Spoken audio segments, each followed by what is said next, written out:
డబ్బు మనిషి హోదాని పెంచుతుందేమో కానీ సంస్కారం మాత్రమే మనిషి విలువను పెంచుతుంది. బంధాలెప్పుడు బలమైనవే, స్వార్థాలే వాటిని బలహీనపరుస్తూ ఉంటాయి. అడ్డంకులకు కృంగిపోయే వారికి ఎప్పుడు అపజయమే లభిస్తుంది. విజయం లభించాలంటే వాటినే అనుభవాలుగా మార్చుకోవాలి. ఒక్కొక్కసారి నీ నిజాయితీ, ధైర్యం, తెలివితేటలు ఇవేవి నిన్ను గెలిపించలేనప్పుడు ఓర్పు, సహనం మాత్రమే నిన్ను గెలిపించగలవు. ఈ రోజుల్లో మాయమాటలకు ఉన్న విలువ మంచి మాటలకు లేదు.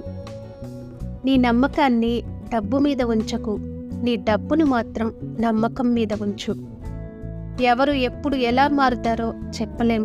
సమయం కంటే వేగంగా మనసులు మారే మనుషుల మధ్య ఉంటున్నాం. అందుకే ఎవరితో ఎంతలో ఉండాలో అంతలో ఉండాలి. మనకు ఎన్ని కష్టాలు ఉన్నా ఇష్టమైన వాళ్లతో 10 నిమిషాలు మాట్లాడినా చాలు, ఆ రోజంతా చాలా హ్యాపీగా ఉంటాం.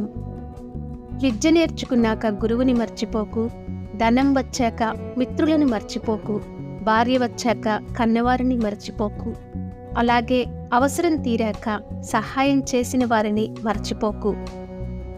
మీ జీవితంలో ఈ ముగ్గురు ఉంటే మీ అంత అదృష్టవంతులు మరొకరు ఉండరు. సంస్కారవంతమైన భార్య, అండగా నిలబడే కొడుకు, మంచి స్నేహితుడు. ఆడపిల్లకి పెళ్లి చేసే ముందు డబ్బున్నోడా లేనోడా అని కాదు, మనసున్నవాడా, చెడు అలవాట్లు లేనివాడా అని చూడాలి. ఎందుకంటే సంపాదిస్తే డబ్బొస్తుంది కానీ సంస్కారం రాదు.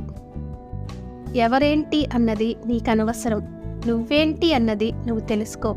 నీ గురించి నువ్వు పూర్తిగా తెలుసుకో. నీ గురించి తెలుసుకోలేనప్పుడు వేరే వారి గురించి నువ్వు ఏం తెలుసుకున్నావని వారిని జడ్జ్ చేస్తావు.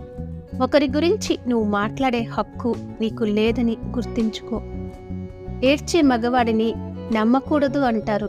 అది ఎంతవరకు నిజమో తెలియదు కానీ మనసున్న ప్రతి మగవాడు బాధ కలిగినప్పుడు ఏడుస్తాడు అనేది మాత్రం పచ్చి నిజం. అన్నీ కోల్పోయినంత మాత్రాన చెడ్డవాడు కాదు, అన్నీ ఉన్నంత మాత్రాన మంచివాడు కాదు.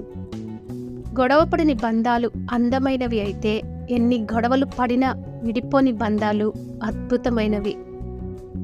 Thank you for watching. For more interesting videos, please like and subscribe our channel.